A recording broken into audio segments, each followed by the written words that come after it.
Now, ladies and gentlemen, to start with the proceedings, we are proud and honored to invite up on stage to present the Singapore Energy Lecture. Please welcome Minister for Trade and Industry, Minister Gan Kim Yong.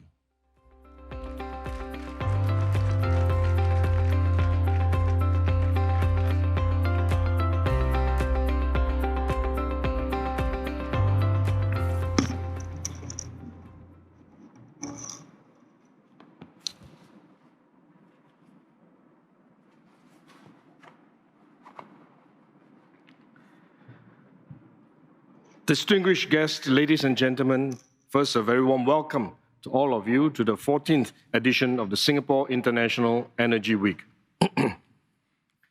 Addressing climate change is a global imperative. The world is now more than 1 degree centigrade warmer than it was before the Industrial Revolution. At this rate, the 1.5 degrees centigrade global warming threshold could be breached in the next 10 to 20 years. We are already seeing devastating effects of climate change, from rising sea levels to more extreme weather patterns and the destruction of nature and biodiversity. With the power sector accounting for almost a quarter of global emissions, decarbonizing electricity generation is at the core of the global climate change efforts. Many countries around the world have already pledged to transition their power sector, reducing reliance on coal and other fossil fuels, and developing more renewable energy sources. But this energy transition is a challenging journey and could even be risky if the transition is not managed well. When a country replaces large parts of its traditional energy sources with new ones in a short period of time, unanticipated security and reliability risks may increase. When the whole world is switching at the same time, the process becomes that much more complicated. This was evident in several energy markets where a shortage of renewable energy and an increased demand for gas caused electricity prices to rise. This does not mean we should abandon or slow down our electricity transition. The fate of our planet does not permit that. It does mean, however, that we must be more careful in our planning and minimize unintended disruptions. As Warren Buffett said, provide a greater margin for error. I will elaborate on this when I speak about Singapore's efforts. As a small island city-state, climate change poses an asymptomatic challenge for Singapore. Even though Singapore contributes only 0.1% of global greenhouse gas emissions, the totality of global emission affects us greatly. We are starting to see more extreme weather, such as unusual heavy rainfalls or hotter dry spells. Singapore is therefore very invested in the success of the global energy transition and is committed to playing our part to combat climate change. Earlier this year, we launched the Singapore Green Plan 2030, our national roadmap towards sustainable development and net zero emissions. A key pillar is the energy reset, which outlines our approach to decarbonize the energy sector. With limited indigenous renewable resources, the energy transition will be especially challenging for Singapore. Many of the options available to other countries are not available to us. We have little wind, hydro, or tidal power. Solar is our most viable form of renewable energy, but we have heavy cloud cover and limited land available to harness solar energy. Despite these constraints, we have continued to push the boundaries to reduce the power sector's carbon footprint. First, we have put in place measures to enhance the energy efficiency of existing power generation plants. Currently, about 95% of electricity is generated using natural gas, the cleanest fossil fuel to date. Even as we ramp up various sources of renewable energy, natural gas will still remain an important source of energy for us over the next few decades. To reduce the carbon footprint of electricity generation, we provide grants to support our power generation companies in adopting more energy and carbon-efficient technologies. We are also moving legislation to empower EMA to impose emission standards on our generation companies. We will be consulting the industry further on these specific standards. Second, we are finding ways, creative ways, to harvest more solar energy. For example, earlier this year, we launched one of the world's largest inland floating solar farms at our Tengah Reservoir. We are also trialing the use of vertical solar panels, which can be installed on external walls of buildings. These solutions help us to overcome our land constraints, making us one of the most solar-dense cities in the world. Despite COVID-19, we have continued to press on with our solar deployment efforts and are on track to quadruple our solar panel deployment and achieve our target of at least 2 gigawatt peak of installed capacity by 2030. We will not stop here. We are reviewing our plans to further accelerate solar deployment. But these efforts alone are not sufficient. Increasing the energy efficiency of our natural gas power plants can, at best, reduce carbon emissions by about 10%.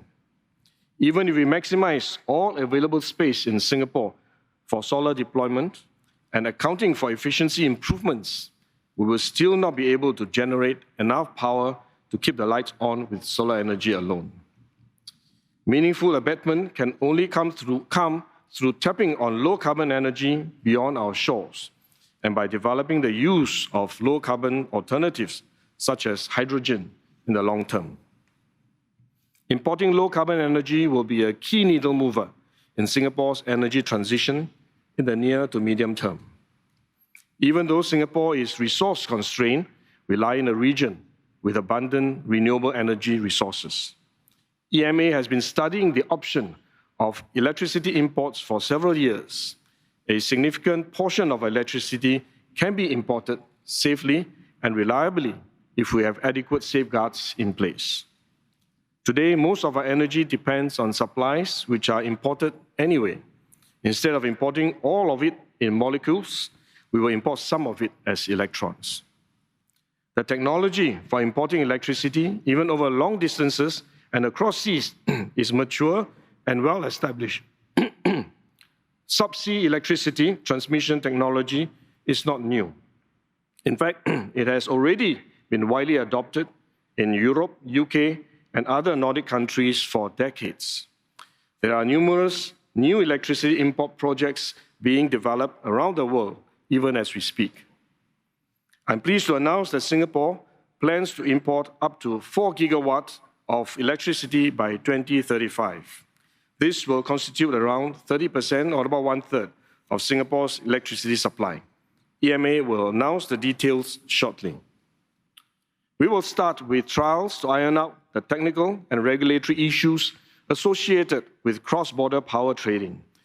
These include the trial to import 100 megawatt of electricity from Peninsular Malaysia, as well as a pilot to import 100 megawatt of solar-generated electricity from Pulau Bulan, Indonesia.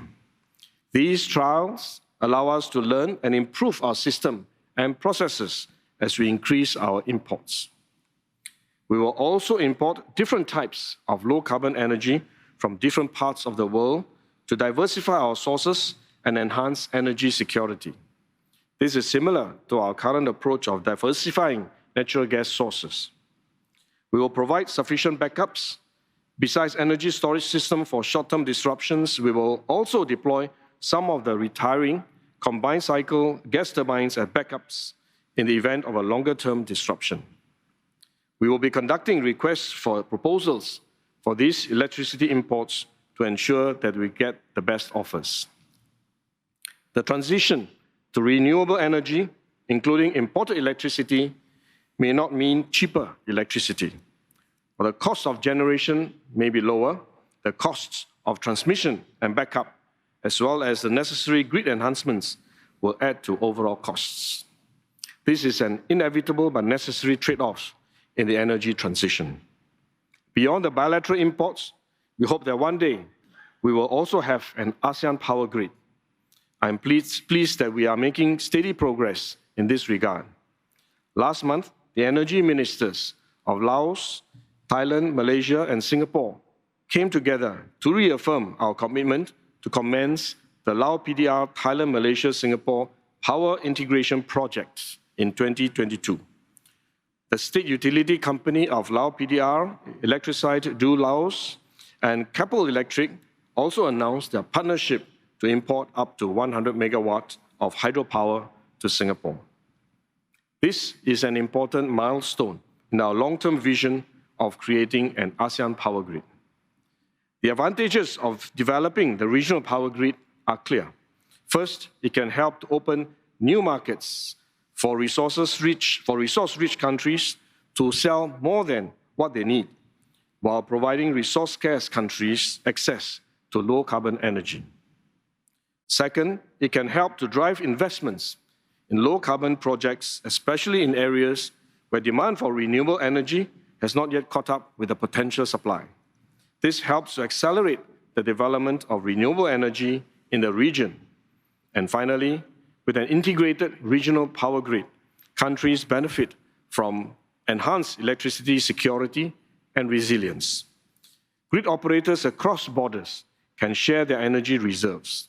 This helps to improve overall efficiency and energy security. For example, the existing interconnector between Singapore and Malaysia provides mutual support should either side face power system issues. Electricity imports play an important role in our energy transition, but we cannot rely on them alone to decarbonize our electricity. We will also need to explore new energy solutions to meet both our long-term energy needs and low-emission targets. In this, we adopt a technology-neutral approach. We scan the world for the most promising solutions and work with various partners, public and private, to develop and trial them here. Let me cite the example of hydrogen. Today, carbon-intensive hydrogen is primarily used in industry for processes such as oil refining and the production of fertilizer.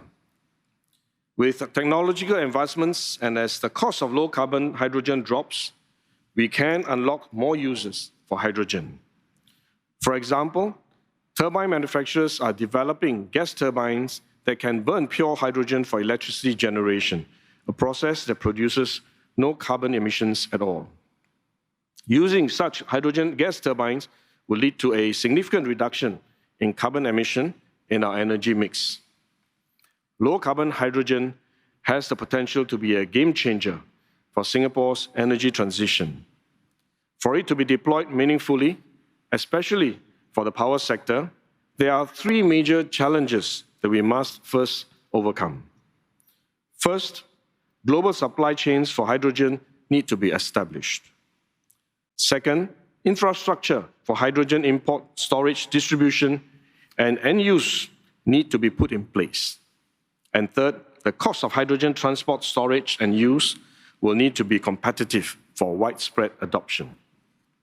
The government is investing resources to understand the potential for hydrogen deployment in Singapore and overcome the barriers to adoption.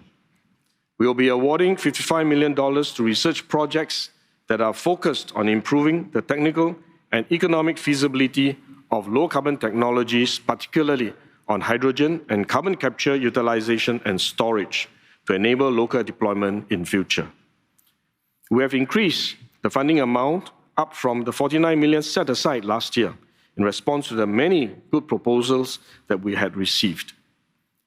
EMA is also working with the industry to explore trialing the use of hydrogen-enriched natural gas as a fuel at existing power plants, as well as trialing the import of low-carbon hydrogen. If successful, we'll have another alternative to reduce the carbon footprint of our power sector, even as we explore and await the possibility of deploying gas turbines that can burn pure hydrogen for electricity generation. Our two main thrusts for decarbonizing our electricity generation share a common feature. They both rely on Singapore working with parties overseas. In fact, energy transition is a collective regional and global effort. It is only when the international community comes together to ensure access to renewable energy resources, financing, and decarbonization technologies, will we be able to reduce the power sector's emissions and slow down the effects of climate change. Singapore is working with like-minded partners such as Australia, Chile, New Zealand, and the United States on low-carbon solutions, climate action, and regional capacity building. Singapore will also continue to deepen our cooperation on regional energy transition initiatives with key international organizations such as the International Energy Agency and International Renewable Energy Agency, who are present with us here at Seoul today. We will also continue to work with our ASEAN neighbors. The Singapore IRENA High-Level Forum and Singapore IEA Forum, which will be held over the next few days at Seoul, will serve as important platforms for in-depth discussions in areas like energy efficiency, renewable energy deployment, and infrastructure financing. Let me conclude. The energy transition is an important part of our global climate change efforts. Each country's decarbonization pathway will differ and will be heavily dependent on their domestic circumstances, in particular, the access to renewable energy resources. But most, if not all, our governments will need to work with regional and global partners to navigate the transition. This is why it is important for the energy community to come together, share expertise, exchange ideas, and explore solutions. I hope you will find the Singapore International Energy Week a useful platform for this purpose. This year also marks the 20th anniversary of the founding of the Singapore Energy Market Authority. The EMA has made significant achievements in developing Singapore's energy sector, while ensuring that everyone in Singapore continues to have reliable, sustainable, and affordable energy around the clock. I thank all past and present staff of EMA and the energy workforce in Singapore for their contributions. I'm confident that EMA will continue to push the boundaries and work collectively with all stakeholders here and abroad to create a more sustainable energy future. On that note, thank you for being here, and I wish all of you a fruitful time at the conference. Thank you.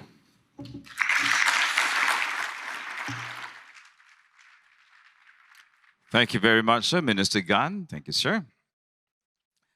Now, ladies and gentlemen, as Minister Gan has mentioned, 2021 indeed marks the 20th anniversary of the Energy Market Authority. Now, established in 2001, EMA was tasked to develop an energy landscape that is forward-looking, innovative, and vibrant. We look back on our journey through the years. We are grateful to everyone who has contributed to building one of the most reliable power systems in the world. In conjunction with its 20th year, EMA is launching a commemorative book titled Energize, Electrify, Empower, which highlights milestones in Singapore's energy story as well as insights into plans ahead to ensure a sustainable energy future. Now, let's take a look at a commemorative video to celebrate EMA's 20th anniversary.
Congratulations, Energy Market Authority, 20 years and beyond. A round of applause, ladies and gentlemen, shall we? There we go. Congratulations. You may collect your copy of the book on your way out or visit the SU app to access a digital version.